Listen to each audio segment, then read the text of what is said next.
All right, guys, it's time for the Next Level Guy Show, a men's interview, interest, and improvement-focused podcast featuring interviews with the greats from all industries to help you better your life. Each week, a new episode features an interview with one of the greats, covering all aspects of their story, from life hacks to tips and protocols that have allowed them to live life on the next level. We then highlight concrete action steps that you can use to improve your life. And now, your host, Ian Dawson Mackay.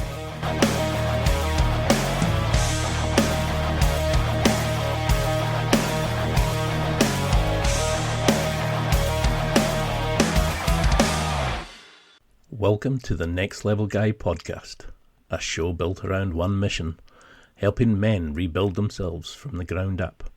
We cover identity, emotional mastery, discipline, capability, physical mastery, purpose, and so much more. This is a podcast for men who want more from life, more strength, more clarity, and more control over who they become. Each episode, I sit down with athletes, thinkers, creators, and high performers to break down what it really takes to build discipline, master your emotions, develop physical and mental strength, and live with purpose. I aim to help you rebuild yourself from today to the man you want to become. This isn't about motivation or hype. It's about real tools, honest conversations, and becoming the man your future self respects. So let's get into it. You don't rise to the occasion. You default to whatever you've trained when you're exhausted. And that is a quote from today's guest, Owen Livesey. What if the reason most men fail isn't talent, technique, or motivation, but their inability to stay consistent when nobody's watching? In this conversation, Owen Livesey breaks down how relentless fundamentals, pressure, and long-term discipline quietly beat flash, hype, and shortcuts on the mat and in life. Meet Owen Livesey, world-class pressure grappler, former elite judoka, and coach known for breaking opponents with simplicity, fatigue, and control rather than flashy techniques. This episode will show you why most men train harder, but very few train smarter under pressure. From Olympic dreams to rebuilding his life, Owen explains how showing up daily, mastering the fundamentals, and training tired is what separates real operators from pretenders. And now, let's get to the interview.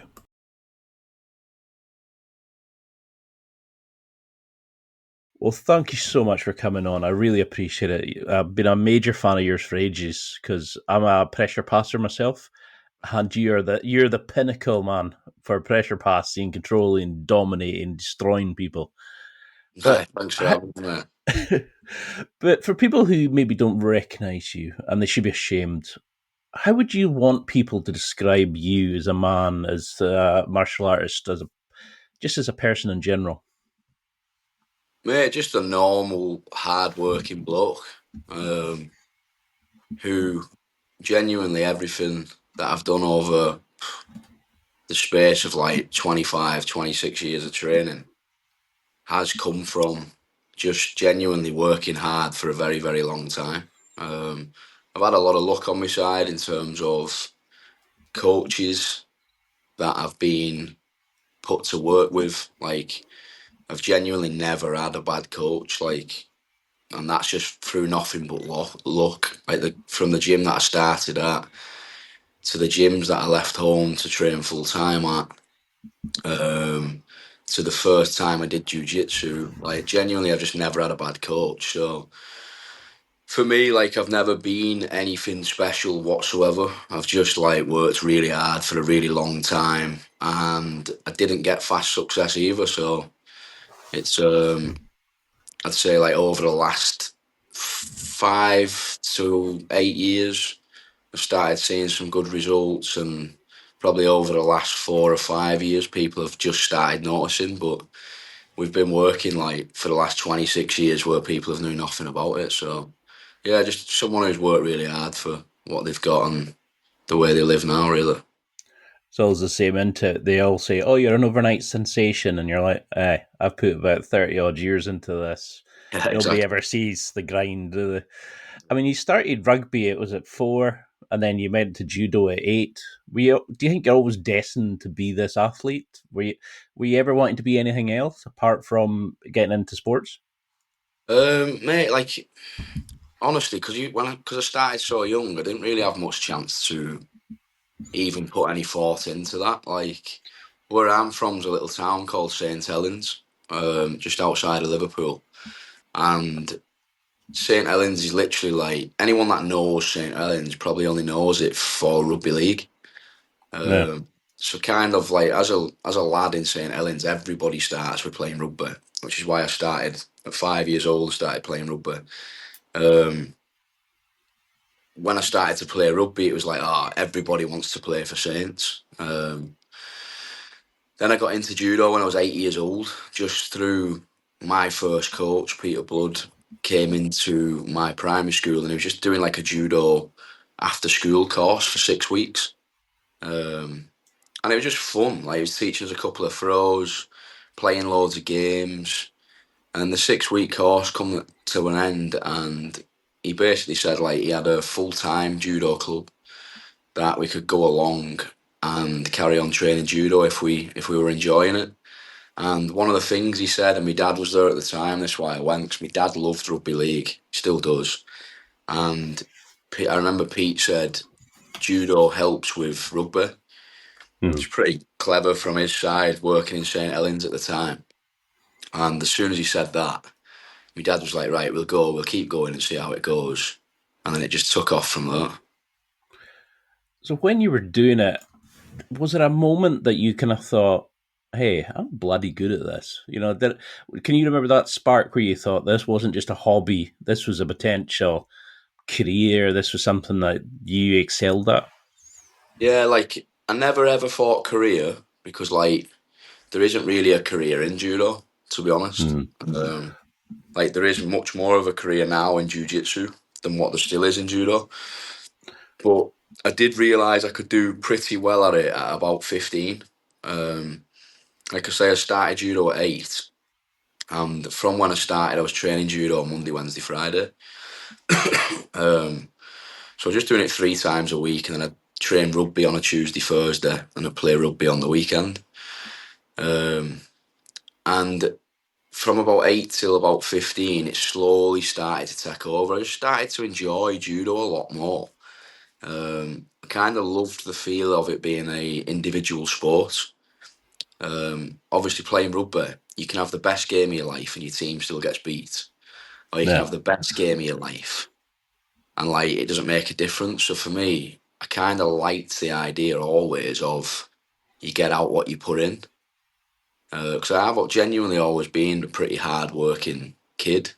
So that's kind of what appealed to me with judo. But then as we started to compete, I was getting no success, mate. Like all the kids that I was training with, there used to be a kid called Neil Leavesley. He's not a relative, but he's spelt slightly different. And every time I'd do a tournament, I'd go against him and he'd just batter me.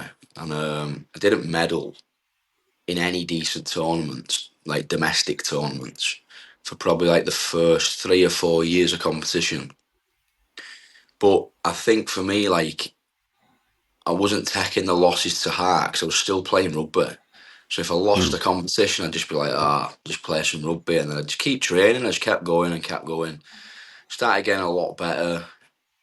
Just seeing like how I was faring against other people in the gym. And then when I was 15, I did like, it would have been like my third national championships, were the 2 tournaments before. Like, there's basically one national championship every year. And the 2 years that I'd done it before, I'd literally just lost in the first round and been out the tournament. And I went to my third one and I ended up getting my first British medal, which was a silver. So I won about 3 or 4 matches on the day and lost in the final. And that got me on the British team for like under 17-year-olds. And then when you're on the British team, you start to get a lot more then. You start to get paid to go abroad and do training camps with people from different countries. So you pick up all these different styles, you pick up new things from different coaches, you get to compete all over the world. Still wasn't getting much success, but I was developing my skill a lot through just being exposed to so many different styles, so many different coaches, and the losses that I was picking up in these tournaments just wasn't disheartening at all. It just made me want to train more, which kind of ties into why I ended up putting rugby on the back burner and going full time with judo from a really young age. And do you think that experience of, like, sort of world cultures, new people, training, competing, it kept it exciting? Because you're like me, you're from a working class background, you're from the UK. We kind of are harder mentally probably than a lot of other cultures. How do you think that kind of setup, was it just that we don't expect to win as Brits, so we just kind of go, well, we'll go to compete, enjoy, and have fun with our mates more? Did it help you in a way, do you think? Um, for me, like when I lost, it was like I was really upset about losing. Like I didn't. I've never had that mentality for whatever reason. I think it's something to do with my dad. Like if you met my dad, you probably know straight away. Like my dad was very. If I lost, my dad would be gutted about it as well. Like truly gutted about it. It's all I'd hear about on the way home. Yeah. So like mate, I honestly as a kid, I just ended up being absolutely obsessed with training. And if I lost, I was just genuinely I know it's all cliche nowadays, but I was genuinely just straight back in the gym and doing more. So like by when I got that first British medal at 15, my training had already completely changed. I started to like know, because I'd lost two times on the bounce now, I knew I just had to do more. So I ended up not even training rugby on a Tuesday, Thursday anymore, and I was doing freestyle wrestling.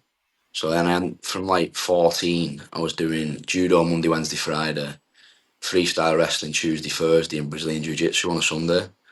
And then I was just very lucky that the team I was playing rugby for at the time, I was quite good at rugby, and I had been for a long time. Like I've been on the St Helens scholarship scheme and stuff like that, and we did the Australia tour with them. It's like the team that I was playing for, they were letting me play even though I wasn't training. So I'd still just play the games. But then even that started to get dry. I just genuinely became obsessed with judo. I don't really know what kicked it off. And I was obsessed with trying to get to an Olympic Games. That's all I wanted to do. Like I had it in my head from about 14, 15, which isn't even true. But I thought, all I'm going to do in my life is get an Olympic medal and live off that for the rest of my life, which isn't even how it works. But I was absolutely certain that like, if you got an Olympic medal, you'd live off that for the rest of your life. Mate, I just like to think like I've genuinely always worked for absolutely everything that I've ever had. No. Like I always had massive support from my mum and dad. Like they always like paid to take me around the country for different training and tournaments. So definitely I couldn't have done it without that. But I've never had anything given, genuinely. And I'd say every time I lost, it was never trained into me or anything as a kid, but I was just very, very good at when I lost, not taking it too hard and just getting in the gym and getting better.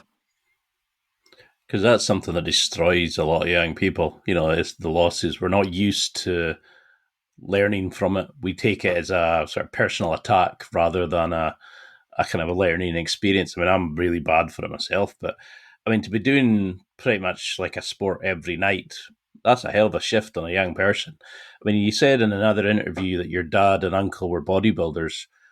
Do you think that as well, that kind of, they're building their physique, they're building their health, they're showing you the healthy side of things, it kind of made you a better athlete? For sure, mate. When I look back, I was genuinely very lucky that who was around me from a really young age. Like I said, you just have to meet my dad once to realise. Like even now, he's 60 years old. He's actually in Thailand right now. He's come over for a couple of weeks. and he's 60 years old, and he still lives like regimented, like too strict if you ask me, but like he's super super strict with his food. Like he'll only eat certain things Monday to Friday. He gives himself a Saturday where he might enjoy himself. Barely drinks alcohol. He's been a bus driver for like 25 years. Absolutely hates his job. There's never been a day where he's enjoyed his job, but he just knew that that's what he always had to do to provide for us. So I've always been surrounded by people like my dad, and then like my first coach, Pete, was like hugely influential as well. As in, like, not just because he was a good coach, but looking back, he almost played little games with your mind that really worked. So like I'll never forget to this day, and I'm like 34 now, and I left Pete when I was like 17, and Pete used to always say to me, "You're doing really well, but you'll quit." He was like, "As soon as you're allowed to go out on a night, you'll go out, you'll find your girlfriend, and you'll be done." And that happened to some of the lads in the gym. But because like he used to say that to me, I was like adamant that that would never happen to me. So it was just like little things where then when I got asked by my mates, do you want to go out tonight? That had come back in my head, and I'd just be like, there's not a chance, mate. I'm going training. There's no way I'm letting someone say I told you so. You're going out instead of coming here. So like, mate, I've genuinely always been unbelievably strict with my training, and I still am now. Like, I just do not miss training sessions at all.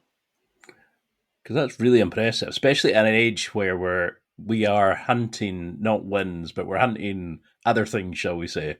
For you to be able to sort of adapt to that. You said you had like that your mom and dad gave you this kind of great grounding, and they've obviously done a fantastic job.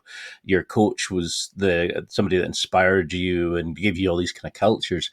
Did they give you something? And can you think of a way that they've taught you about losing and taking it as a growing experience, a learning experience, rather than something that we judge ourselves on? Did they incorporate a way of enjoying the sport more than the results? Yeah, well, for me, mate, honestly, it was always about results. Like, they've done it, but in ways that people would probably say isn't perfect. Like, I'd say, like, the way my dad definitely installed it in me. So I remember losing, whether it was rugby matches or judo contests, on a weekend, and my dad would be driving me home, and he was just a nightmare. Like, he'd be driving, and I'd be in the passenger seat, and he'd just be like, "Mate, you're better than that today. Can't believe that. Like, I've seen how you train, and you're not competing how you train." And honestly, I'd get this for like 30 minutes on the way home, and I'd be sat in the car, I'd be thinking, "Fucking hell, like, I don't need, it's the last thing I need when I've just lost." Yeah. But at the same time, for whatever reason, that never ever made me not want to do the sport. It made me just want to shut him up in a nice way. It made me just want to be like, right, I'm not fucking losing again because I'm not dealing with this again. It was never just, I can't put a pin on why. It was just never ever in my head to go the other way and just be like, right, I don't want to do it anymore. Whereas Pete was just, honestly, like, Pete's results speak for themselves. Like, there's a club in Earlstown. It's a tiny, tiny place on the border of St Helens. And as a junior judo club, so that means like under the age of 20, like the results that that club has produced in such a rough, small area is ridiculous. Like, they've had about 3 or 4 junior European champions, they've had youth Olympic medalists, they've had Commonwealth Games adult open age champions, they've had 2 Olympians.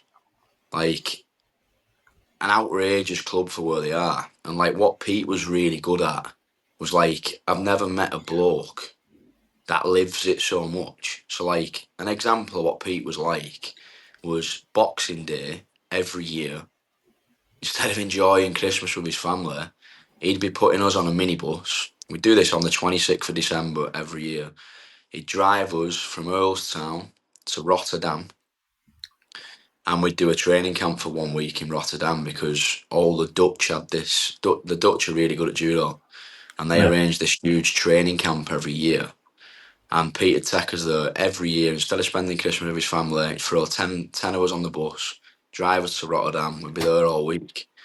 Um, so, like with Pete, it was just if I lost, there was never a conversation of, ah, you're not good enough for this. It'd just be like, right, you need to do this, this, and this.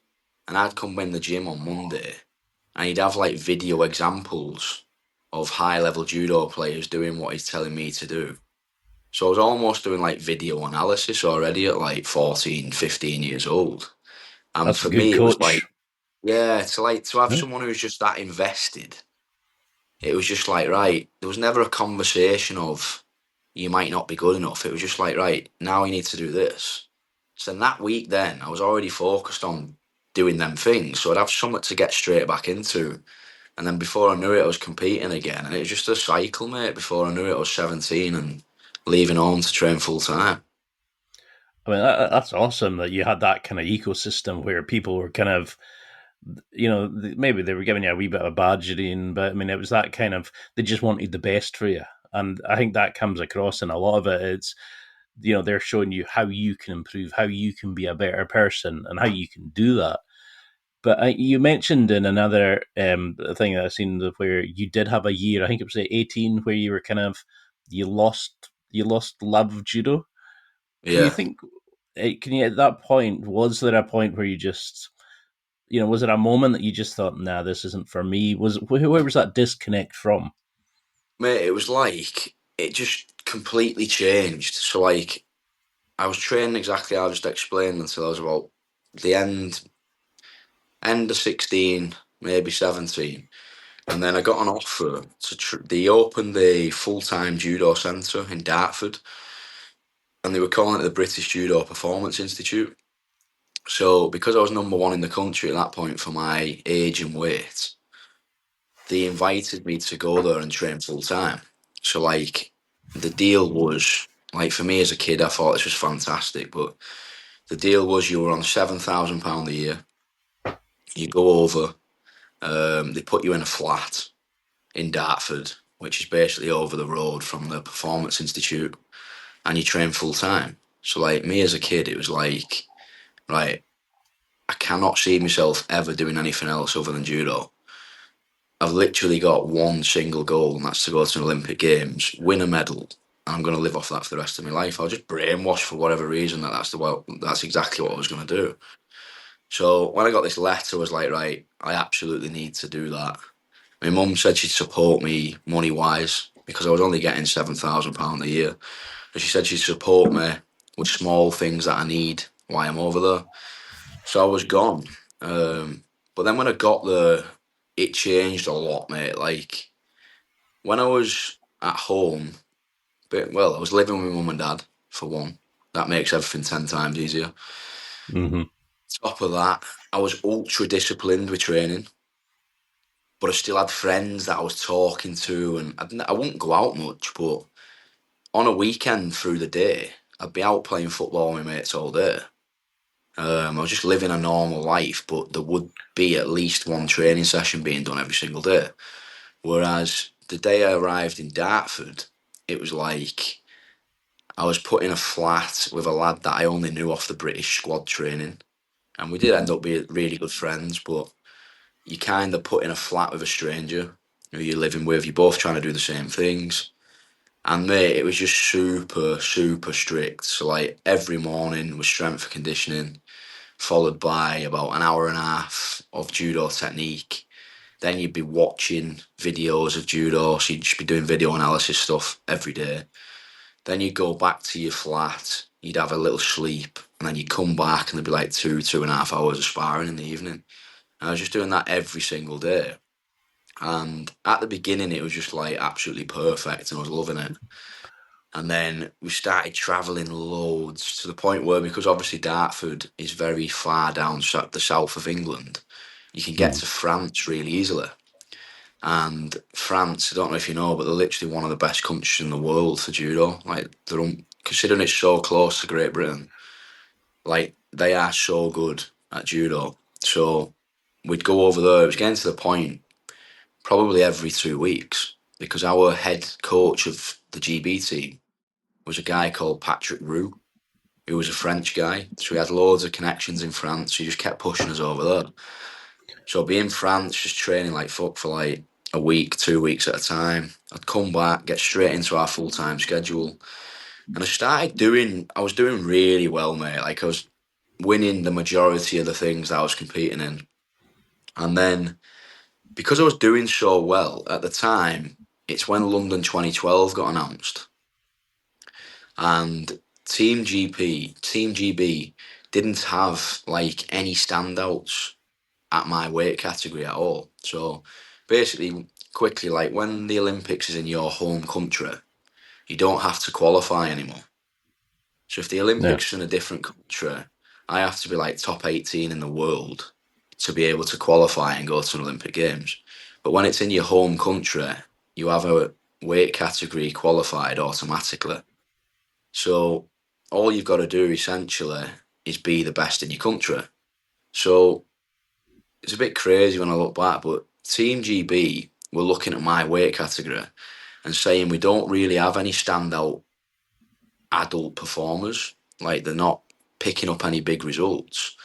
So we might send Owen to the Olympics, even though he's like 17, 18, just for experience, because we see him having potential to go to another one. And it would be great if he goes to another Olympics that he's already experienced once, so he's not like, wow, I'm at the Olympic Games. So I got told about all this. So I had it in my head that I was just like, fucking hell, I'm going to do it already. I'm going to go to an Olympic Games already. I can't Yeah. believe it. So they put loads of money into us then. We were just travelling all over the world, like getting loads of training camps.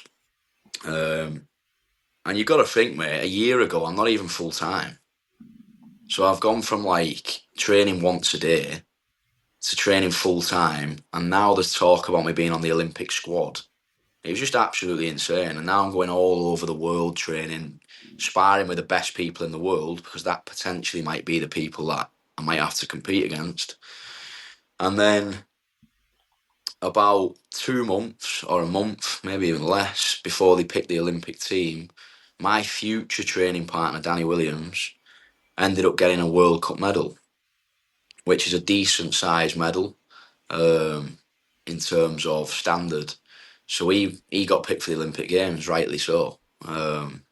So he went, and then when he went to the Olympic Games, I was like, fuck. I was just so down about it because I'd been filled up with, you're gonna go to an Olympic Games, and it was just like, boom, you're not. So I was like, right. And there's a good bit of politics at Dartford as well, which is the reason it isn't there anymore. It wasn't ran the best. The funding was terrible. The lifestyle wasn't great.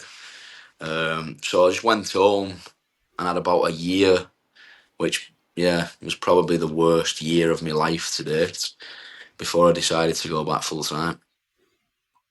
No, I mean it would certainly fuck with anybody's head, to be shown the promised land, so to speak, and then for it to be sort of whipped away from you. But I mean, you seem to be that sort of person that enjoys these kind of try a bit of this, do a bit of this, play football. It's like you like doing it and exploring and kind of mixing it up. Where that kind of level of strictness. Do you think that's where a lot of students struggle when they initially start classes? Is that they're not used to suddenly it being full time. These kind of the greats, a lot of them struggle when it suddenly becomes more full time rather than letting them explore it and discover it on their own. They take the fun out of it. 100%, mate. Like it's a weird mix. It's like you have to do it if you want to genuinely be one of the best. Like you definitely have to do it. I don't think there's a way around it. But it will take time to adapt. Like later on in my career, I 100% adapted, and I became like an ultra professional and really, really enjoyed that lifestyle. But I had nobody helping me adapt to it. I had nobody like telling me what to expect. And it was just like, fucking hell, this is a lot now. And I was No. 17 at the time. It was like, all my mates were still going out and stuff. And I was just like, fucking hell, this is heavy. But like I say, it definitely is something that you have to do if you want to be good. Like, I would genuinely put the time that I spent as a full-time athlete at Camberley, which was later on when I went back to training, I would genuinely put that down as 90% responsible for what I've managed to do since leaving judo. So what was it about that? Like, what was that moment of made you wanting to go back? But what was it about the atmosphere, the support, or just the enjoyment of it again that made at that point helped you become this machine, this man who's dominating the sports compared to actually doing that as almost like a full-time athlete at Dartford? Well, I had a rough 12 months, mate. Like, a very, very bad 12 months. Like, I moved back to St Helens, and because, mate, I left school very early, I didn't really even do anything after school at all. I didn't have any qualifications to my name whatsoever. So I got back to St Helens and kind of got hit by reality at like 18, 19 that, fuck, I've not got anything. Like, all I can actually do is judo, at the time especially. So I basically just started personal training people, unqualified, just like, I'm from a small town, people knew me as a decent athlete. So I just started advertising on my Facebook, and it actually started doing really well. Like, I probably had about 30, 40 people that I was seeing on a weekly basis. But That's there was no, impressive. yeah, mate, it was good money wise, but there was just no structure to it whatsoever. I was just making up stuff. Like, I hadn't trained as a coach at all by this point. Weren't great at communicating with people. I had no idea how to manage money. So everyone was just coming in, paying cash. I was going out Friday, Saturday, Sunday, doing everything that I hadn't done because I've been training. I was genuinely like pissed Friday, Saturday, Sunday every week. Turning up on a Monday to personal train people, still pissed, like got in 5 o'clock that morning. I was basically making money through the week and spending every penny of it on the weekend. And it was a terrible spiral, mate, just like getting in little bits of trouble, just being a fucking idiot in town, got arrested a couple of times just for being a dick on the piss, just like really, really bad time. And then just one day, mate, I woke up and I was just rough as hell again. And I was only like 19. I was like, I can't keep living like this. And then they announced that Glasgow were going to host the Commonwealth Games in 2014. And obviously, like, when I'd stopped judo for that year, before I'd just stopped, I was like up there as one of the best in the country. It's like top two in the country, really. So I knew if I go back, I could get that back. Like, I'm like 19, 20 years old. So I just thought, I really, really want to go back because I just can't live like this. It's genuinely getting worse and worse.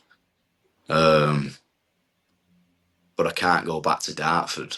So I had a couple of mates that went to Camberley, and I'd heard that the atmosphere is completely different, because what is massively different about the two is Dartford was a performance institute hosted by like GB Judo, whereas Camberley just had an absolutely unbelievable coach, but it wasn't actually a GB Judo setup. It was a charity that had just been set up in Surrey, and the training partners there were unbelievable, and they were getting massive results.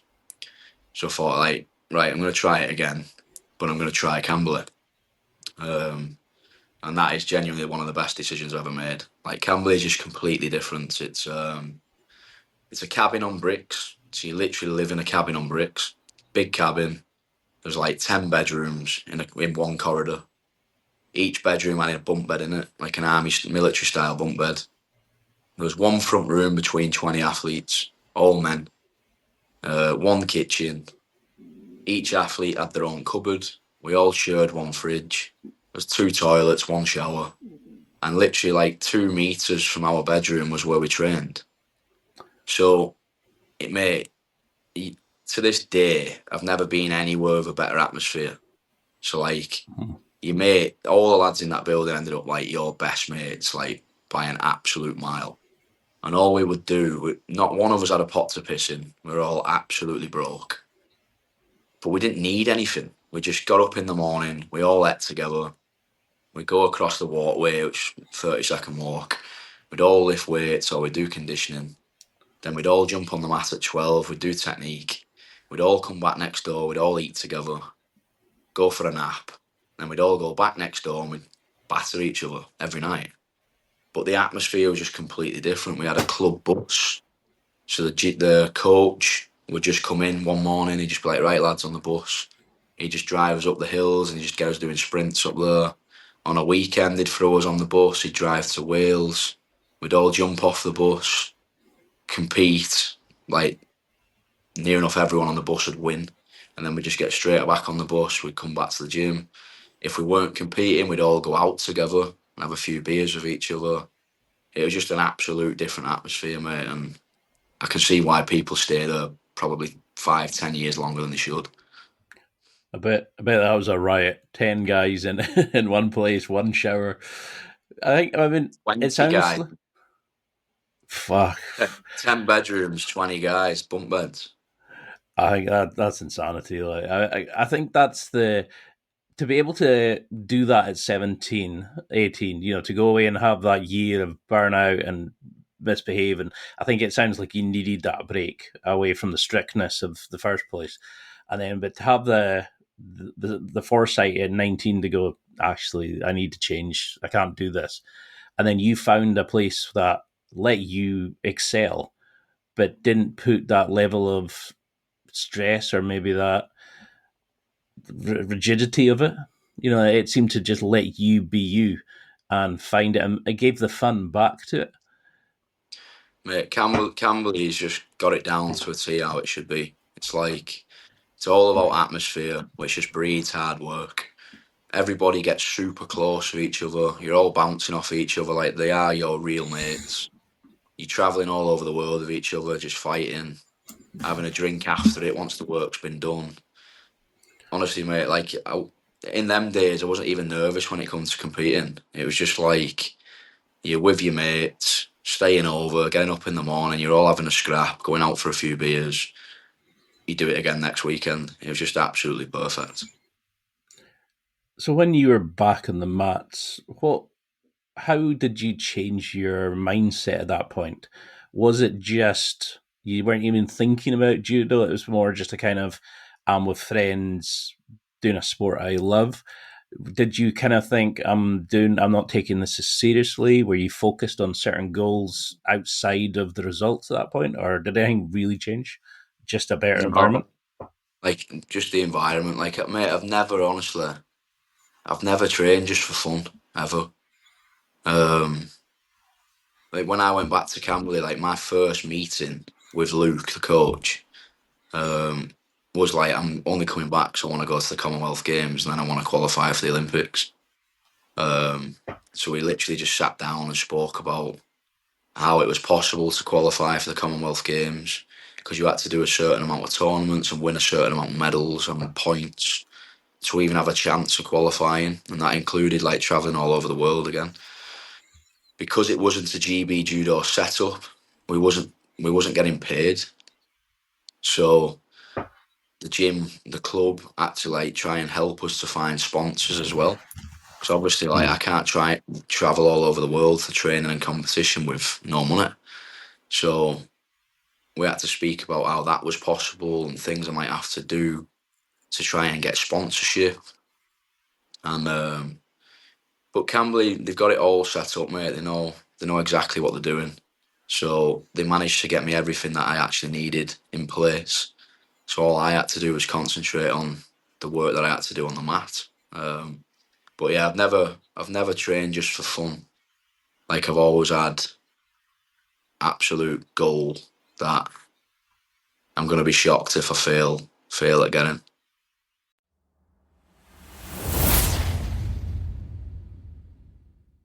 It's time for a quick break. There are millions of potential products to buy, so how do you know which ones are worth your hard-earned money? Simple.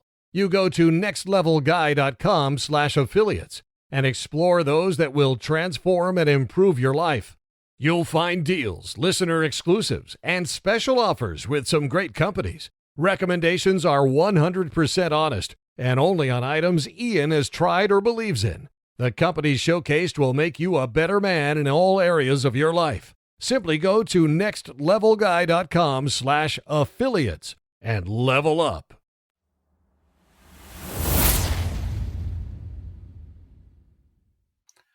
Because everybody talks about your amazing judo, but do you find that it's that kind of thing of the modern game is designed now that everybody's, the bat scooting, as everybody likes to call it, whereas people use stand-up now as a way to get to the floor in like jiu-jitsu, whereas you're actually making it part of a system where you're actually incorporating your judo into, by the point you realize I've thrown you, most people just throw and hope.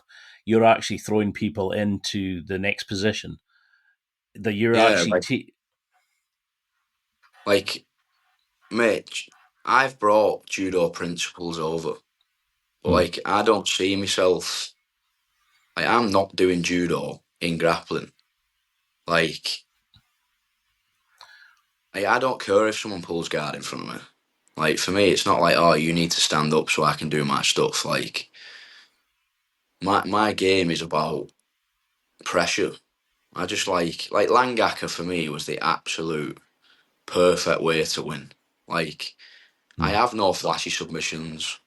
I don't love flashy submissions. Like for me, it's much, much more satisfying if I can fatigue someone that much and put them into such bad positions that they just give up.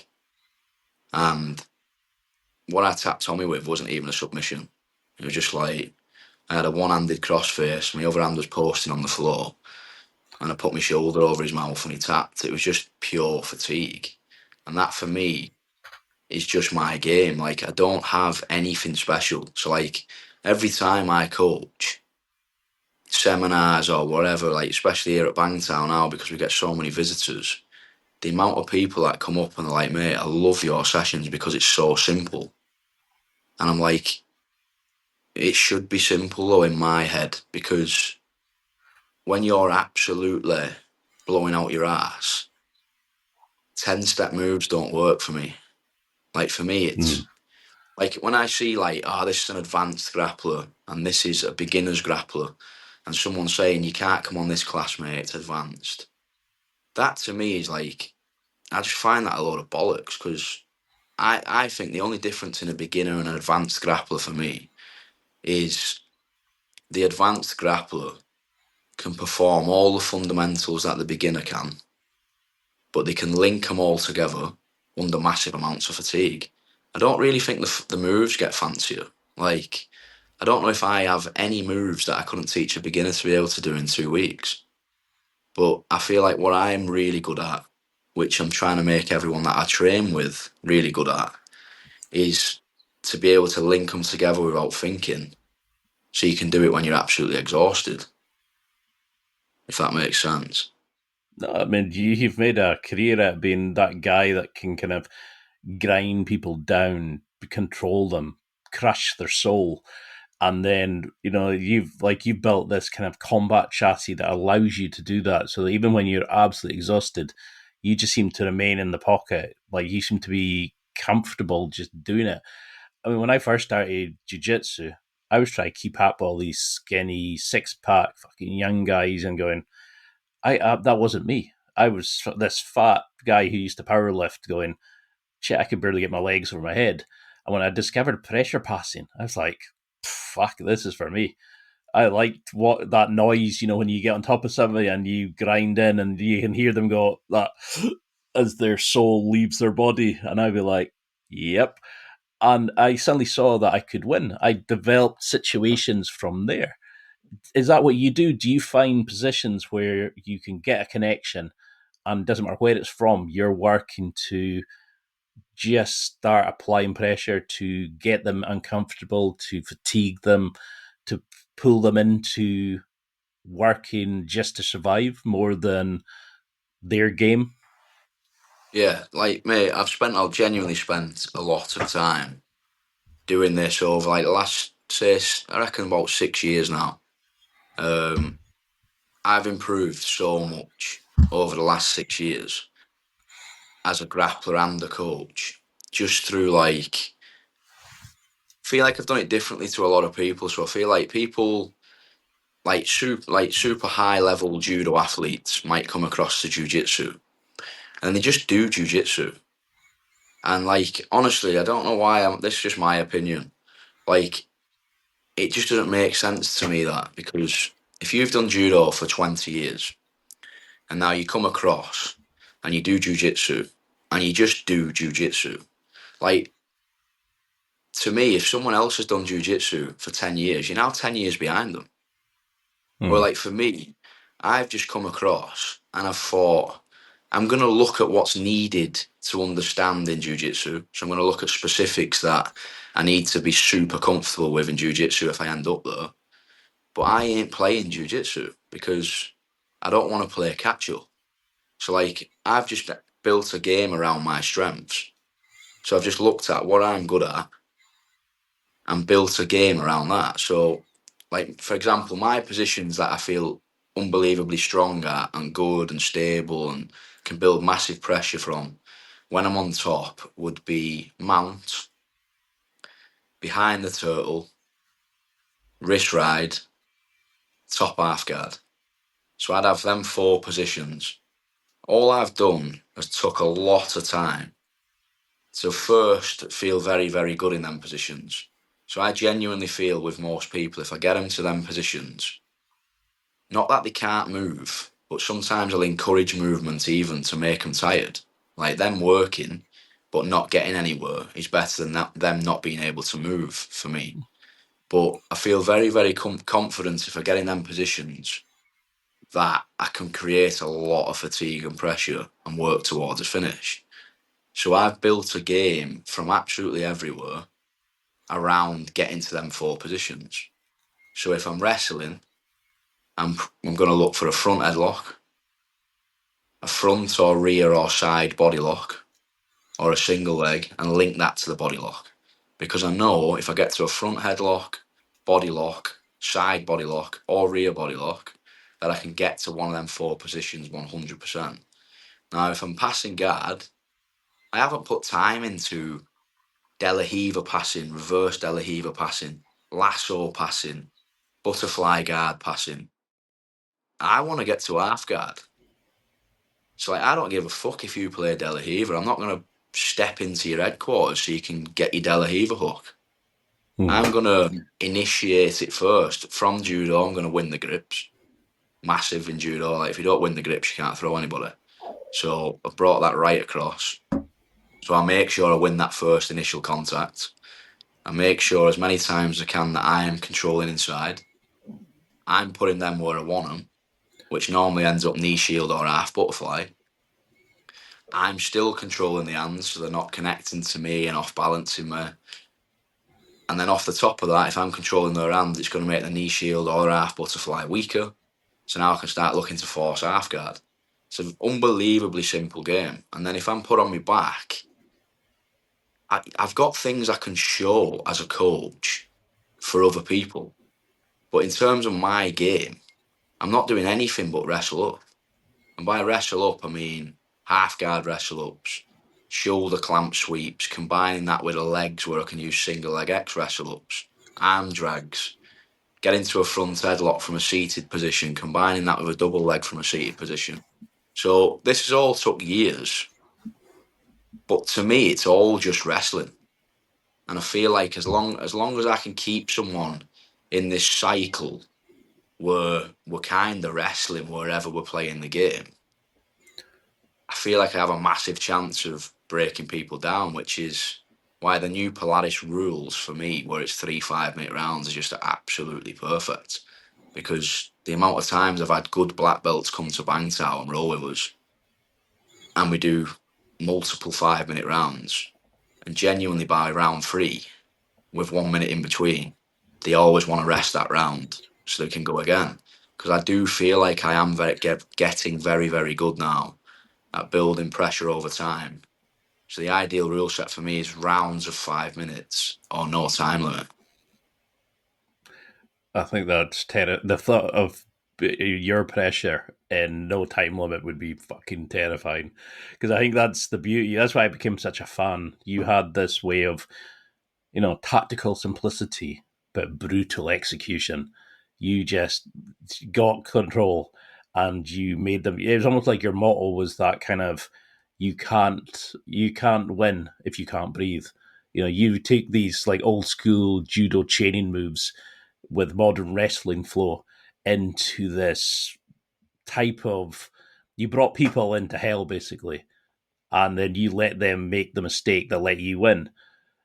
Do you think that's something that you're good at? Is that you will, because I think you've said you turn up in the best shape you possibly can. Like you train yourself to be fatigued, to be in these situations where you can then train from to make sure that when shit goes south, you can actually recover and be great, regardless of how much you're breathing out yours. Yeah, like honestly, mate, I really, really still live this. Like a lot of people say they live it, and a lot of people like that I've spoke to have told me they live it. And when you actually look at the lifestyle, they probably don't. But I truly have always lived this. So like even now, like I'm not a full time athlete anymore. Like I'm more of a coach, but I'm just able to win like a Polaris world title because of how I live. Like, No. and I'll always live like that. Like I train 10 times a week now, and that's not because I've got anything coming up. That's just like if I don't do that, like I don't feel good. Like I need that routine in my life. So like a normal week for me schedule would be I'm rolling every day. I'm going to lift weights Monday, Wednesday, Friday. I'm going to do a rowing session on a Tuesday. And I'm going to do a salt bike sprints on a Thursday. And that's regardless if I've got a tournament coming up or I'm not competing anytime soon. So when I get a match announced, people ask me, "Oh, how are you going to prepare it?" It's like I don't change anything. Like I don't need to. I just train exactly the same. And then Thailand's even better, mate, because I used to have to go and look for cross training in England, whereas I not exaggerating 1% when I say every single day of the week, at least 5 of my rounds are with different people. No. So like, couldn't be given something any better at this stage of my career because now I just feel like I can. This game that we've just spoke about that it took time to develop, I have a chance to use that game on different people every single day of the week. And one, it reminds me how effective it is because we get all different styles coming in. We'll get wrestlers in, we'll get people that come over and they're just really, really good at leg locks. And I get a chance to apply this game on these different people every single day. And if there is any little holes in that little game, I'll find them through rolling with these different people. And then I'm able to build on that again. So it's just like, since living in Thailand, I feel like I've leveled up leaps and bounds and we've only just started, really. And I mean, that's what I was going to go into is, do you think that the analytical side of coaching, of having to figure out where somebody's going wrong, makes you that better athlete? And training with these variety of people, I mean, you've trained with some of the world's best, that you can actually start to see where they're going. You can see the breakdown in a student's game to help them improve. But it's almost like it makes you like in the Terminator, where he has analytical files on the human anatomy because it makes him a better killer. You can actually start saying, okay, my students did this, which led to them failing here. So it actually helps your game because you can see the good and the bad. You know what to help them strengthen, but you also know what to exploit in your own matches. For sure, mate. I've coached a long time now as well. Like, because as a full-time athlete, we had to coach to get a little bit of money because obviously we weren't getting funded. I do class myself as a pretty good coach now because, like, I do really, really, really understand deeply everything that I coach and everything that I watch. Like, honestly, mate, I'm so lucky. Like, I genuinely love what I do. I absolutely love it. Like, I'm obsessed with coaching, training, grappling, MMA grappling. I absolutely love it. Like in my spare time, if I've not got my son and my son's out with his mum or whatever, I'm 100% be downstairs just watching a UFC fight or a Oh, grappling match. And that's not even me doing that because it's like, oh, I have to study. It's because I literally love it. Like, if I won the lottery tomorrow, I swear to God, I wouldn't change anything. I'd stay in Thailand, I'd open a gym, and I'd do exactly what I'm doing now. But I'd just have more money to play with when we want to do stuff on a weekend. Like, and I do believe because I've put so much time in over genuinely like the last 25 years that I have a really good understanding of a huge portion of what's involved in grappling. So when I do watch I don't like calling them students, but like people that I train, I do thoroughly, mate, do thoroughly understand what I'm trying to apply to my students. So 100%, if I see little breakdowns, I can help them with that. But also, I can take that away and look at why that's happening and how that can be addressed as well. so how have you found moving to Thailand? I mean, because you're sickeningly happy. You're for a single guy like myself who's stuck in a country that's grey and pissing down every 5 minutes. You've got your son, you're out in the lovely sunshine, you've always got a smile on your face, you're training these multiple disciplines, you're training with people who want to be there and want to engage, etc. How is that kind of the culture now and being more of a kind of doing your own thing and bringing people into your world and teaching them? How has that evolution helped you be, like when you look back now compared to that 18-year-old who was struggling, what comes to mind? Does it help now to kind of see that and think back to that point? Have you made peace with the struggles you had at that time? Yeah, I think I live like this because of them. I feel like everything I've got now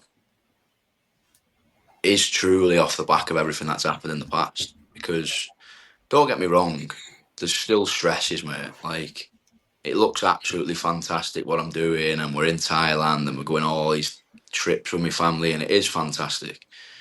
Hmm. But life's still not easy. Do you know what I mean? I still have a lot of stresses that I'm dealing with, and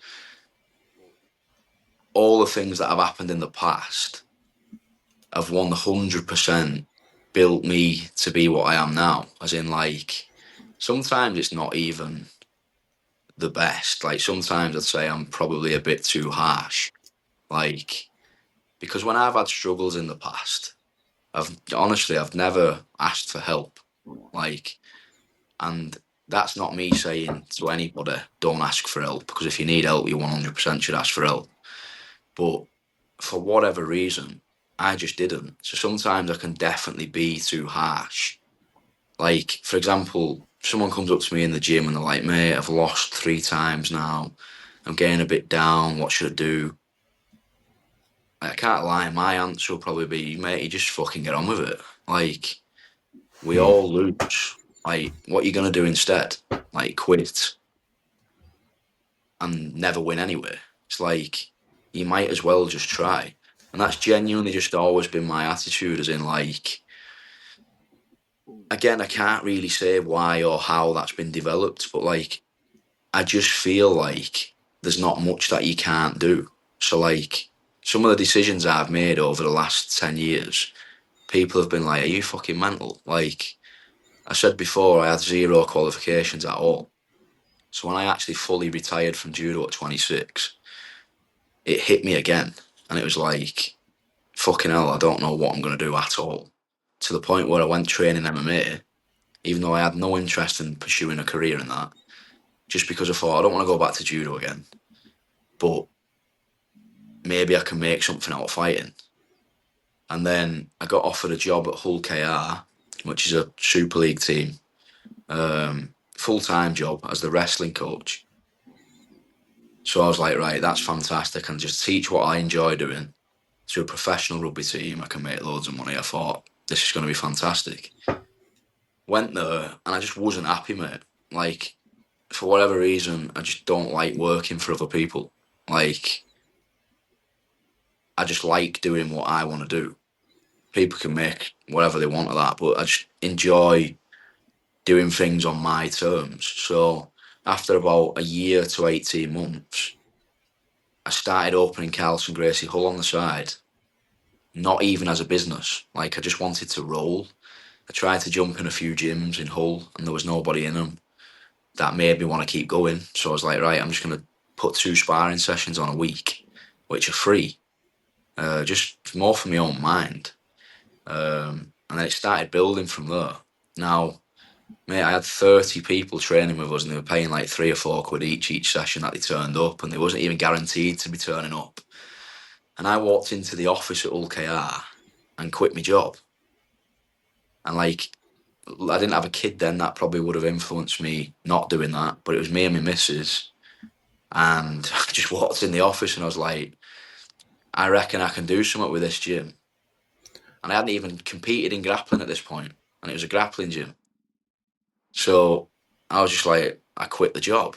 And they were like, are you sure? Like, this is a full-time job in the Super League. Like, people go to university to try and get in these positions. Wow. And I was like, yeah, it's not for me. And I remember driving back home thinking, I don't know how the fuck I'm going to tell Drew this, that I've just quit a full-time job for this hobby in the gym down the road, which was literally just in a community centre. But I did it anyway, and then made the gym full-time. And then that gym just went fucking mental. Then we ended up rolling into Grapplefest and Polaris, and then with Thailand, we came on holiday and loved it. Had a chat with a couple of people. They said I might be able to get a job here. And I was like, I can't move from Hull to fucking Phuket. But then I give it thought for a month and I was just like, do you know what? Like, why not? Like, this is another thing that I think Camberley's helped me with. Like, when I was at Camberley, I had zero. Like, when you see all these guys now in jiu-jitsu and it's just flashy bollocks. It's just like nice clothes, sponsored gear, talking up to a camera, just acting like a fucking ball bag. Like, winning by submission and pouring beer in each other's mouths and that. Like, I just can't stand all that shit. Like, it just doesn't go with, for me personally, what the sport's about. And I just feel like I've always, like, Camberley, I had nothing. So, like, for me, it was, my mentality's always been, look, I had fuck all at Camberley and I did all right. So the worst that could possibly happen now by taking this gamble is that I end up with fuck all again. But I still reckon I'd be all right. Like, I would get out of it somehow. So I've always just jumped at opportunities, and like I say, we still have our stresses, mate, but I can't really complain with how we're living at the moment. I think that kind of jumps out is the fact that when you are doing things, you kind of just go, okay, well, that's happened. Okay, right, what am I going to do next? You know, you're immediately thinking, how do I improve myself from here? What can I do to then fix this situation? A lot of people are overthinking. Do you think that's a big thing for you? It's that moment of too many people overthink, where you just say, well, just get on with it. You lose, okay, go back, fix what you got caught in so it doesn't happen again. You lose again, fix the next thing. Is that what you're trying to instill in your students, that moment of to just look at the opportunities that these things and just take advantage of what you can to try to get involved? For sure. It's just like, mate, don't get me wrong, I would class myself as an overthinker. But when I say overthinker, I'm overthinking how to succeed with something. So, like, I would advise anybody to take a gamble, because for me, it's just like, if you take a gamble, the worst that can happen is it doesn't work. And if it doesn't work, you're left with where you already are before you take the gamble. Whereas if it does work, you could potentially change your life. Like, mate, I've took loads of gambles and they haven't worked. Don't get me wrong, like, I've took about 2 or 3 that have worked. I've took about fucking 15 that have not. But for me, I would say I'm an overthinker, as in I'll take the gamble, but it's almost not a gamble because in my head, I'm just like, right, once I say I'm going to do it, like it will happen because I'll do that much that it will happen. Like it can't not happen. Um, like I genuinely think that's why all what's happened now has worked out the way it is because none of it's bollocks, mate. Like I do really, really genuinely work hard as an athlete and a coach. Um, Genuinely, other than taking out my kid and spending time with my kid, I don't do anything else but this sport, whether that's training or studying it or teaching it. So I think when you put all your eggs in like that, I don't think it can really fail. So, what advice would you give to somebody who's like, I mean, I'm going back to jiu-jitsu. I mean, I took some time out after I had a shoulder injury and I kept going, I'm going to go back next week. And I got to a blue belt and I didn't want to become that meme of, well, another fucking blue belt who's disappeared as soon as, but I'm going back to a gym now where I don't know anybody. I don't know like, I've not trained in ages. We put on a bit of chunk for these. I mean, I know you've got a product on fat fucks, like for the pressure passing and stuff like that. But what advice would you give to people maybe who are starting it, who have said, "Oh, Henry Cavill, Tom Hardy, they all train. I'm going to go do it." People who are going back to jiu-jitsu, like, or the January guys who are going to start. What advice would you give to make them avoid the pitfalls we kind of been discussing and actually just enjoy the sport and not get sucked into the, oh, this team's better than this team. Oh, this guy's better because he talks a big game on social media, and just actually enjoy the sport for the sport? I would say to them, expect the pitfalls and be ready for them because it's impossible to do anything without pitfalls. So, like, know that they're absolutely going to happen. But what I would say is just make sure you're there in a year's time because it's really, really easy to just stop going. But what I can literally say happens 100% of the time is everyone I speak to that stopped going all say they wish they were still going and how good I could have been now.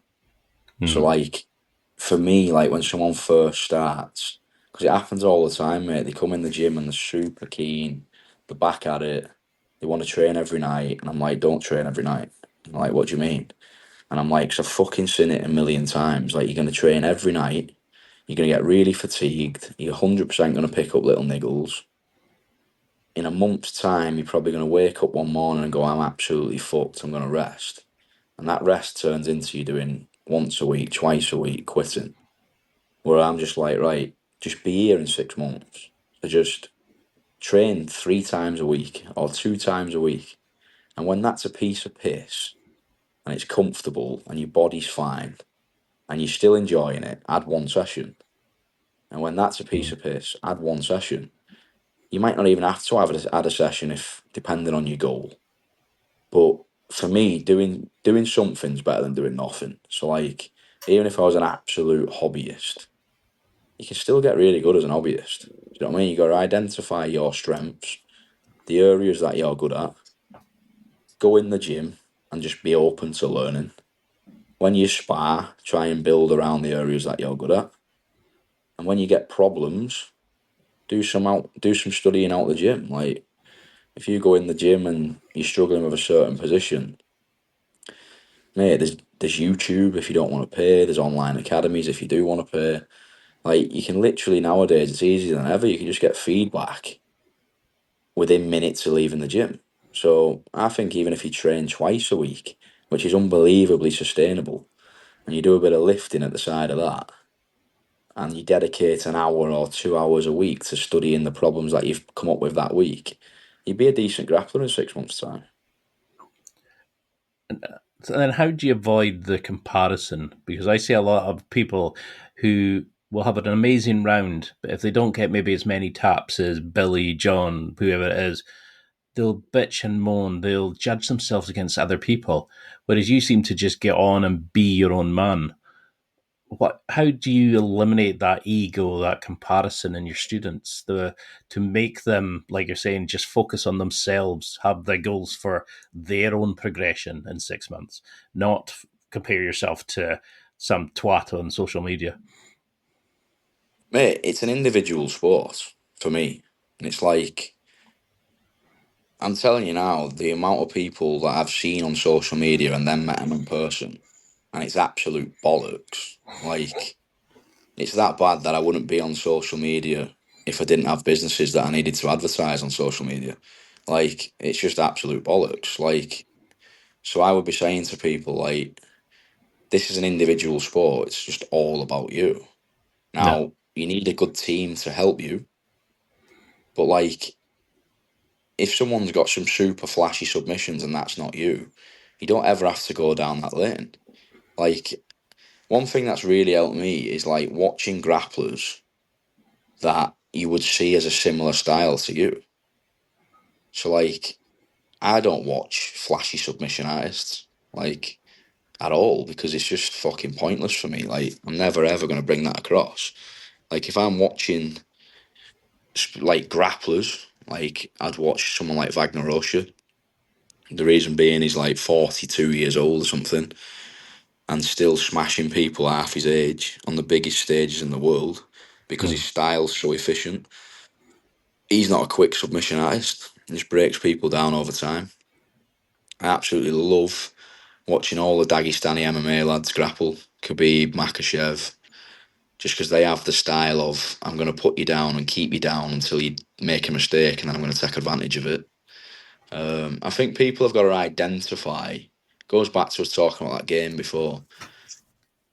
If I'm working with someone, one of the first things I'm going to say to them is you need to identify what your game is because there's loads of stuff in jiu-jitsu. There's loads of shit in jiu-jitsu. And if you try and get good at everything, you're going to be pretty shit at everything.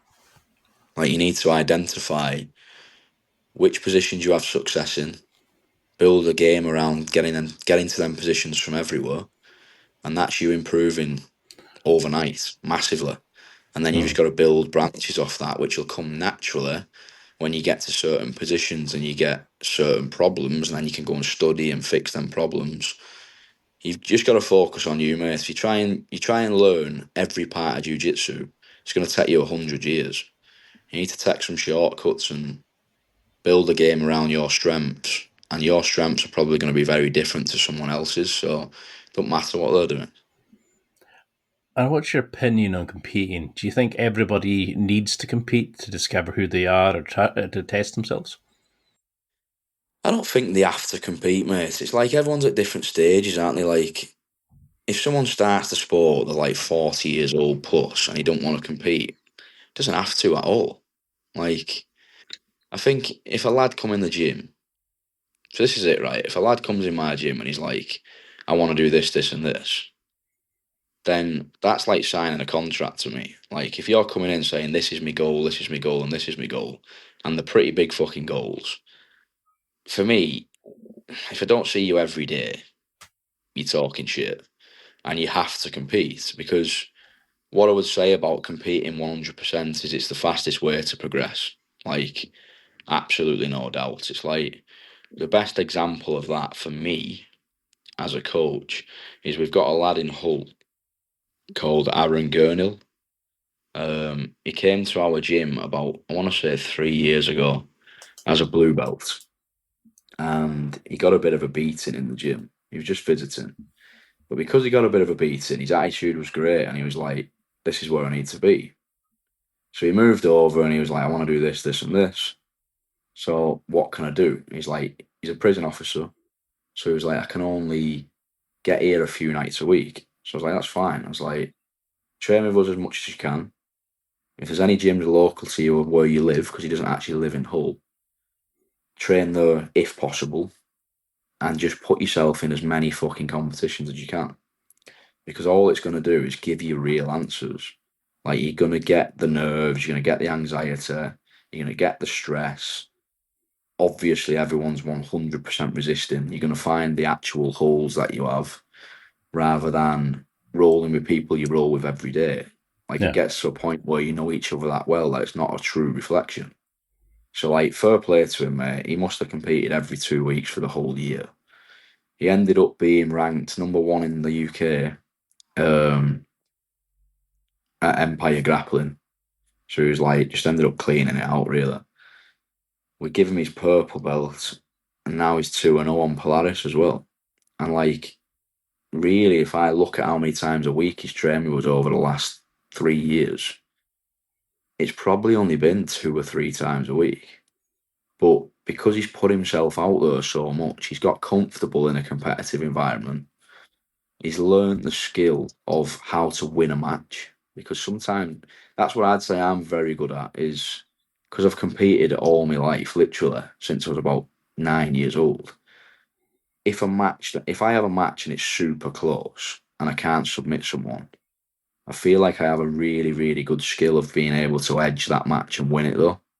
Yeah. And I feel like you can genuinely only learn that, I think, through competing yourself and video analysis. When you know what you're looking for, you'll find that there's absolute professionals at just winning matches. And that's something massive that we carried over from judo, because we'd literally study that. Like, if you couldn't throw someone, you had to win a different way.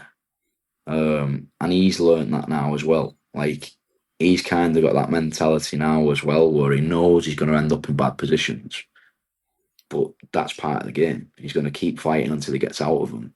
And then what a lot of the time you'll find in grappling, I find it all the time, you're in that bad position, you get out of that bad position, and that was your opponent's Hail Mary. And you feel them just fucking evaporate, and then you can do what you want with them. So I would say, like, if someone come in with a big goal, competing is a must. But if someone wants to just come in and train and to be a good grappler, potentially get graded in future, 100% you can be a super high level grappler without doing any competitions in your life. So how could somebody listening who's going, it doesn't matter what age they are, can be the best student? Even if it's with you, if it's with a different gym, is that the mindset you want them to come in with? It's just focus on themselves, train as much as they can, but still be there in 6 months, focus on their own journey. Like, what would make them the best student possible if you had to design your ultimate student? Open to learning always, like, and that should never change. Like, I've had some students in the past where they get to purple belt, they start doing their own thing. Like, they think they've worked everything out. They've trained for 4 years and they think the latest style of training is better than the one that we're doing, and they start to do their own things on the side, and you just see the decline. Like, Yeah. just listen. If you have a good coach, like, and your coach is proven, just fucking listen. And that good coach is probably going to tell you to cross train. So do a bit of cross training, pick up some new things from different training partners, from different coaches, bring it back to the gym, be a good teammate. So when I say focus on yourself, of course, focus on your own progression, but still help others, because you need them as well. Like, you need training partners to develop yourself. So I would say be open to learning, cross train, do your own studying. Like, that's a massive one. Again, like we've already said, identify your own game. Like, some people come in a gym, pay 60 quid a month, and think that's it now, I don't have to do anything else. I've paid my coach 60 quid. He does everything for me, and if I'm not a world champion in 3 years, it's his fault. Yeah. It's like, no, the coach is providing you a good base. Your gym's your base. You come in and you get good skills passed on from your coach, and hopefully he's showing you a good way of how to implement them. And then it's up to you to go and test them against other people in cross training, in competition, to ask questions, to do your own studying. And then the idea is that you should overtake your coach in a number of years if we're doing our job right. So if you look at now, I mean, you've started transitioning into away as much. You're doing more coaching, you're building the business with probably the same level of intensity as you have as an athlete. You're sort of finding your own ways you go. When you look back now, you said your goal was to, go to the Olympics, win a medal, and kind of ride off the success of that. I mean, you won gold in the Commonwealth Games. You've trained some amazing people. You've won against some of the world's best. What is next for you? I mean, how do you change that focus? When you look at this now, is it to help the next generation? Are you still wanting to compete? Are you still wanting to win things? How does if we took away competing martial arts, what would be left? What do you want to do? Like, what's still to be ticked off the list for you? If you took martial arts away, mate, I'd be fucked. Because, I don't know what else I'd do. Genuinely. Competition, mate, honestly, sounds absolutely crazy because obviously my last match I just won the Polaris world title. But, I don't even see myself as a competitor anymore. I simply just live a lifestyle that allows me to compete when people ask me to compete. And it still allows me to compete at the highest levels. I think that's a number of things. I think that's the condition that I'm in just due to my lifestyle. I barely even fucking drink alcohol, mate. I'm just not even interested in it. It's my willingness to learn. I sat downstairs this morning and watched half of an instructional, but that's just because I enjoy it. So I think I'm always keeping up with the modern game. I do genuinely would like to think that I do really, really do outwork most people. But in terms of actually being a competitor, I wouldn't class myself as a competitor now. I'm definitely more of a coach. And my goals now, I have two goals, mate, and they're both opposite ends of the spectrum. They're both to do with the gym. So one is that I now want to develop someone into winning big titles. So obviously in Hull, a struggle that we had. So the gym's fantastic. Carlson Gracie Hall's absolutely fantastic. But not a lot of people go to Hull. It's kind of in the middle of nowhere. Yeah, so you just don't really meet anybody that doesn't live in Hull. So the difference we have now in Phuket, obviously we're opening the gym in hopefully the next few weeks, is the sheer amount of different people you get in Phuket and the sheer amount of different people that want to relocate and live in Phuket. And it's very doable now. There's different visas in Thailand that you can get, especially if you have some sort of online income. It's very, very doable to get a visa to live in Thailand within 2 weeks. So it is very realistic now that people can genuinely relocate to Thailand, and I can work with them every morning and every evening, every single day of the week, which I'd like to think I can genuinely guarantee that that person will be a very good grappler. So whether they have aims in doing something big in grappling, or whether they're an MMA fighter and they just want me to help them with the grappling side of it. Obviously in Thailand you can get everything else you need elsewhere. I'd like to think now I've put myself in a position where I can absolutely achieve that goal working with the right people. Obviously I'd tell them what I'd expect of them, and I'd fully listen to what they'd expect of me, so we can definitely work towards big things. I do genuinely want to do really well with some people, but then the other side of it is to give people an opportunity as well, because what I've seen in grappling, which is only getting bigger now, is that you can live very, very fucking well. So I think as a coach, I don't think a coach is just about producing a champion. I'd like to think I could be a part of that now for someone, but I don't think that's the only thing as a coach. I think there's a lot of opportunities now. For me, it would be a massive success if someone spent 5 or 6 years training full time with me, and then went on and opened their own gym and could live really fucking well with her family teaching jiu-jitsu. Do you know what I mean? Like, I know people that have walked in my gym in the UK that have got really bad lives. Like, Carlson Gracie Hull, he's on one of the biggest council estates in Europe, called the Brands Home Estate.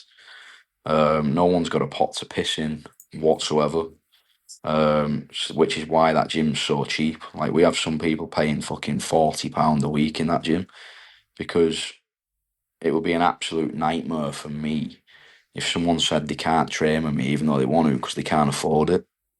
Like, I think that's completely wrong. Like, I make enough money to live really well anyway.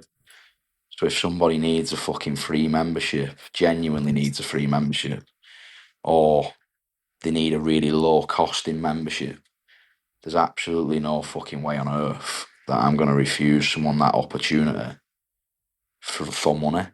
That just goes back again to when I said before, I had a lot of years where I had fuck all. So, like, I know the position when people are truly don't have much. I know how that is, and I'd never want that to be a hindrance into why they can't do what I've done. So for me, it's to, like, one, and this isn't in number order at all, but one, I want to produce some very, very high level grapplers, whether that be in grappling or MMA. And then two, provide a gym where the hobbyist can be really, really good, because the high level competitors are going to need them as training partners anyway.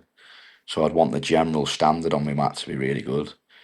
But then at the same time, I'd love our gym in future to be recognised as, oh, you're a black belt under Owen Livesey. You've opened your own gym, so everyone wants to go and train with them. So then they can live how I can live, because it's there for you now if you want it. There is a massive opportunity in grappling now. If you truly do the real work, that you can live very, very well from it. I think that's a big thing about it, because, like, when I initially wanted to have you on, I was wanting to talk about, like, how do we learn the nuances of throwing in judo? How do we build it into our game and stuff? But I knew there was so much deeper to you that I hadn't really kind of, and when I listened to other interviews, I was like, but there's so much to you to pick up. And I love how sort of deep, analytical, and emotional you get about it. You're honest, and you talk your mistakes as much as when you look at Gordon Ryan. Oh, he's the best of the best, and he's this and he's that. He talks up a big game, but I would love to know about his darkest moments and stuff like that. And I think this is why I was so keen to have you on, is that there's so much about you kind of having a bad time, but you found your way back. You inspire people. You tell people they don't need to worry about all the flashy shit. They can just find their game. But you just want people to be the best they can be and help them find their own journey. And you should be immensely proud of the stuff you're doing. And I would love to have you on again where we can go into like the tactics and the training and stuff like that. But we've kind of gone down a like rabbit holes where I was like, I don't want to interrupt them, but there's so many questions, because I find you so fascinating, and I'm such a big fan of what you're doing. How do you think, because you follow MMA, jiu-jitsu, grappling, judo, how do you think it's going to change? I mean, you've got Demi Lovato, Ashton Kutcher, Tom Hardy, Henry Cavill, just to name a few just now, who are kind of building jiu-jitsu, grappling as these amazing sports. There's all this money getting pumped into competitions. You're winning titles, you're building gyms. It's now become a global empire of a sport. How do you think it's going to evolve going forward? I hope it just keeps going, mate. Because, like I say, like, you can't beat it when a sport gets to a point where a normal man or woman can change the family's life from a hobby. Like, don't like this. This was a hobby, like nothing else. Like, you go back somewhat as small as 5 years ago, and people would never dream that they could live the way a lot of people live now from doing jiu-jitsu. So I think it's absolutely unbelievable that these people are getting involved and pushing it even further. I just can't see it slowing down anytime soon either, because I think with things like the UFC, it's only growing more and more. It's only becoming more evident how popular grappling is as a whole, not just jiu-jitsu. I think judo's getting more acknowledgement, wrestling is, jiu-jitsu is. I think grappling now is becoming massive because people are realizing if you only do judo or wrestling, your whole game should put someone on the floor, but then if you're missing that last bit, it kind of stunts your game. Um, so I see it just getting bigger and bigger, mate, and I'm all for it. I'm not sure what's going to happen with the major tournaments. Obviously, ADCC and CGI had all that shit, and No. CGI got a bit of shit itself this year. So it'll be interesting how that goes. But the sport as a whole, mate, obviously the UFC have just bought into it now as well. So I can only see it getting bigger and bigger. And for guys listening who are maybe feeling a bit lost, they're dealing with anger, they're trying to avoid drinking drugs, they're trying to avoid the rabbit hole of casual sex, and they're maybe at that age, or they're maybe lost their passion in life, and they're really struggling. Do you think that's the thing? If we combat sports, it's that kind of, because we're told not to invade people's personal spaces. You're told not to kind of talk back to people, but suddenly that it lets us get the sort of caveman energy out. It lets people channel their anger, their disappointment, upset, etc., into healthy roots, and it helps young people find themselves. For sure, mate. Like, I would genuinely recommend any style of combat sport to anyone. Um, the simple reason being, like, you would have heard it been said before, but it's completely true. It's like it's the only time of day that I don't think of anything else. Like the last 3 months, mate, I've had loads of stresses. Like we're opening a gym over here. That's not easy in Thailand. Loads of different things popping up out of everywhere with that. Then there's like the whole thing of having the conversation with the people that I'm currently working with, because I know they're not going to be very happy that I'm leaving, and makes that a bit awkward. And at the same time as that, I got a little bit of an infection. I've been pretty ill for the last 3 months, but no one would even fucking know that. Like when I went to Polaris, I was pretty ill. Um, the only time I don't think of anything is when I go and train, which is Hmm. like literally like probably half the reason I still roll every single day now. I think I don't know what it is about the sport, but it's something that people can easily get obsessed with. So I would genuinely recommend anyone that's struggling to just go along and train. And I'd be very, very shocked if then people go along and train and don't become fascinated with the fact that all the stresses are gone in that moment at the training. How much they learn about themselves when they're training, and then how much that makes them want to keep learning about the sport itself so that doesn't happen to them again. And then before they know it, 3 or 4 years will be passed and they're down this rabbit hole where they're just fucking obsessed with it. And then, as we've said already, mate, funny things can happen when you become obsessed with stuff. It's 4 or 5 years later, you could be in a position you never could have fucking dreamed of. Do you ever stop and just think, you're from a little town, the stuff you're doing now, you're on the other side of the world, you're building gyms, you're winning these world titles. When you look back now, what do you think of your journey? Because you've kicked ass all over the world. You've won title after title. You're you're inspiring so many people. You've got a mega fan base. How do you correlate that now to little like the Owen that you were when you were leaving school, training when it was just a bit of fun? When you look back now, Mate, I can't. Like, honestly, I don't even know how it's happened. Like, it's very, very, very, very strange. Like, me and my missus speak about it quite a lot when we're in Thailand, because obviously we have the weekends off here. So we'll try and do a lot as a family on the weekends. Just like Like this weekend just passed because my dad's over. We literally paid £100. Some guy picked us up on a long tail boat, drove us all over to a Awesome. private island, sat on this private deserted island for 5 hours just with a family only, swimming, and there's like one restaurant on the whole island. Drives us back, and we're all sat on the boat having drinks and that. It's just like, how the fuck have I ended up here? I have no idea. Like, No. it's You're, just like you said, I'm from St. Helens. Like, you're not going to I get that didn't do there. very well. No, I didn't do very well in school.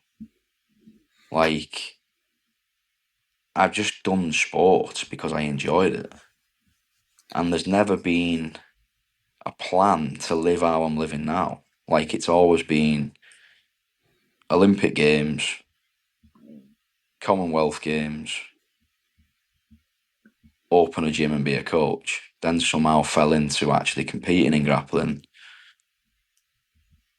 Mate, like literally all I can put it down to, and it's again, it sounds cliche, is just that I have just been a man of my word and grafted my bollocks off every day to the Hmm. point where it's fucking boring. Like, it's I can't even say I really enjoy training that much anymore, but I'll never not do it because I truly, it is the only thing I can put down to the life that I live now, because no one's fucking like I say, I'll never take it off from mum and dad. They've supported us ridiculous amounts as a kid, but no one's give me anything. Hmm.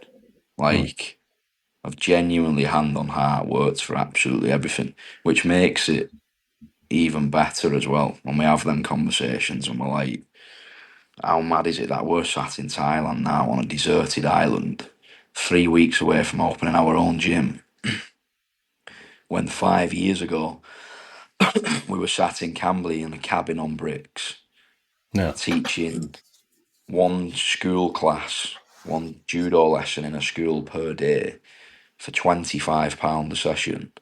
So I was getting like £125 a week, which I'd just get food with. Like, that's how we were living. I was sharing a bunk bed. I was on the bottom bunk, my mate Reese was on the top bunk.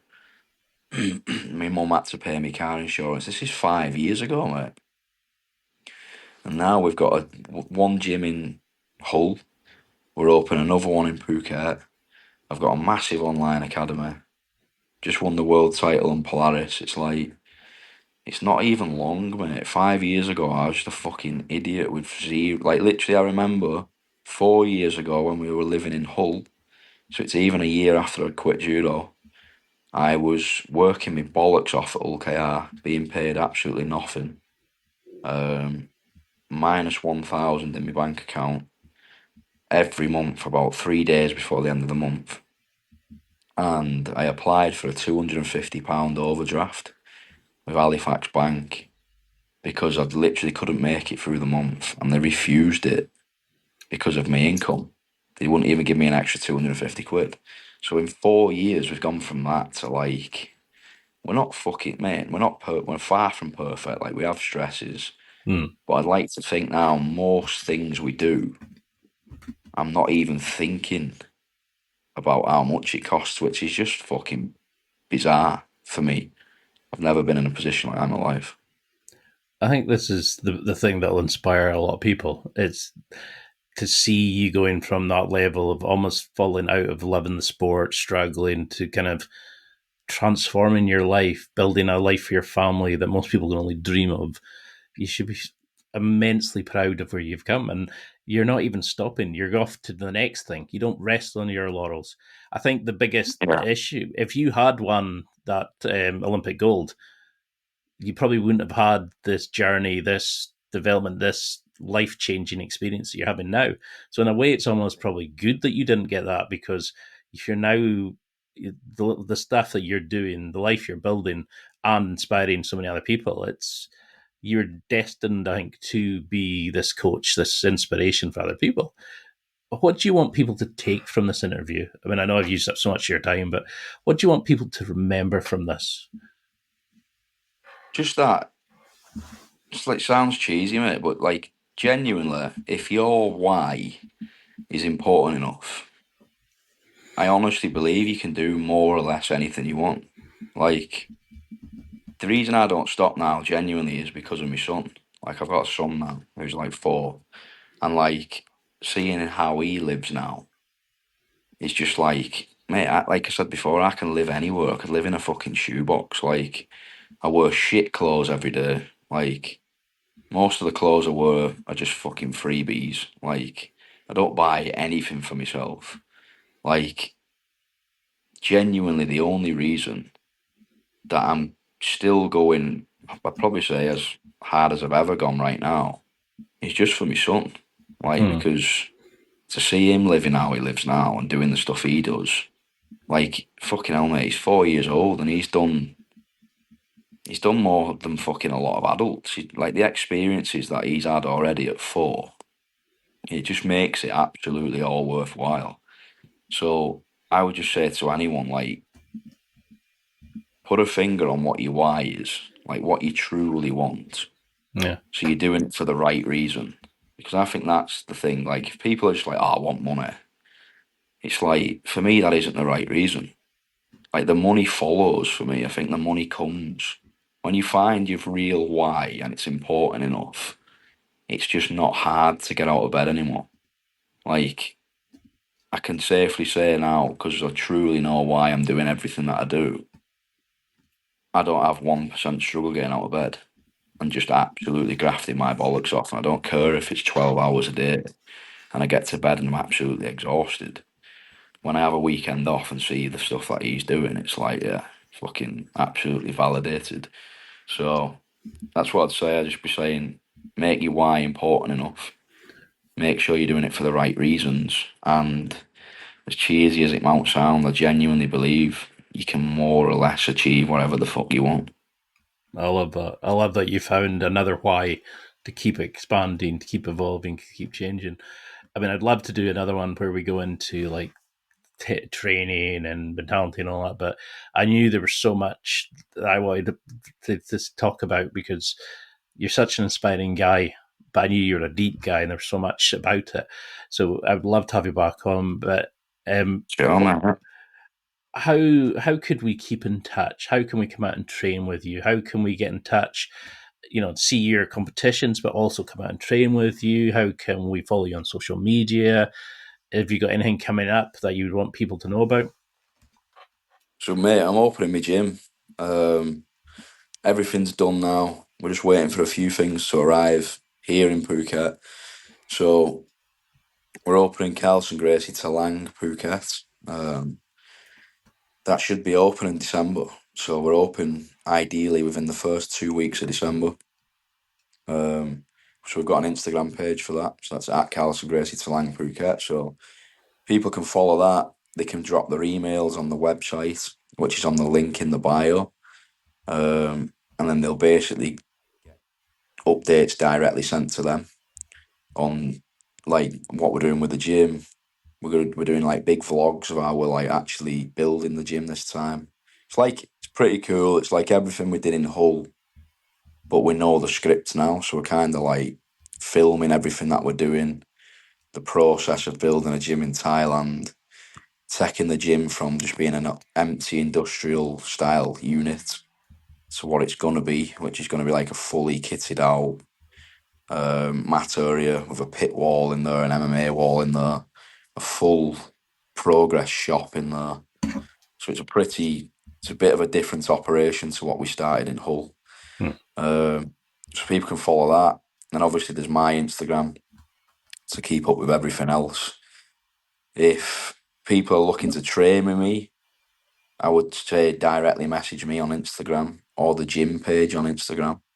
Because we are going to be doing packages, sorting people out with discounts on local hotels and stuff like that. So rather than them having to sort everything themselves, we can tell them exactly what to do and get a bit of money knocked off for them, so it's more realistic for them to do. I have a online academy if there's people that can't get out to Thailand but want to train with me as such. On that online academy, we have like there's over 1,000 technical videos now. And basically every session I teach through the week's videoed and uploaded on the same day. So you can basically keep up with the full program that I'm running out here in Thailand. At the same time as that, they're provided with strength and conditioning programs on there. So 16 weeks of strength and conditioning, going through eccentrics, isometrics, concentrics, GPP phases. So they can basically run that all year if they wish. And then there's a WhatsApp group on there as well. So if, like we spoke about before, if you go to training, you have a specific problem and you can't find it on YouTube or my online academy, you can literally just drop me a message on WhatsApp within the group and I'll get that videoed for you and uploaded specifically for you. There's not much coming up, mate, other than that. Obviously, I've got some sponsors that I'd need to shout out. So the main, they're my sponsors, but they've actually also sponsored the gym. So we've got our main sponsors, Progress. We've got Combat Sports Hygiene, which will also be stocking in the gym shop as well. So that's like a spray that helps with staph prevention and skin infections. Very important. We've got, especially in Thailand, mate, with the heat and that. Obviously, we'll be keeping the gym as clean as we can. We'll hire a couple of actual cleaners to work with us full time. But on top of that, like we spoke about in grappling, you need to do your own shit as well. We've got Pineapple Decks, which is a crypto company. They've helped me a lot actually over CGI and ADCC and now with the gym. And then lastly, Trained by JP Nutrition. So you don't know, Trained by JP is like a outrageously good bodybuilding coach in the UK. So I think his own page is just called Trained by JP. But then he has a nutrition company as well, which is like a very, very good nutrition company, and they're sponsoring us as well.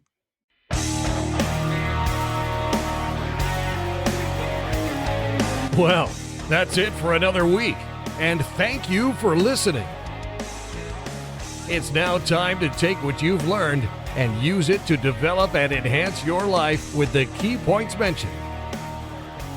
Listen, try it, embrace it, use it, and crush it. Now's your time to hit that next level in your life. If you liked this episode, then please leave a comment on the show notes or a review of the show on your podcast platform. Everything helps evolve the show. Until next week, keep seeking the next level in your life.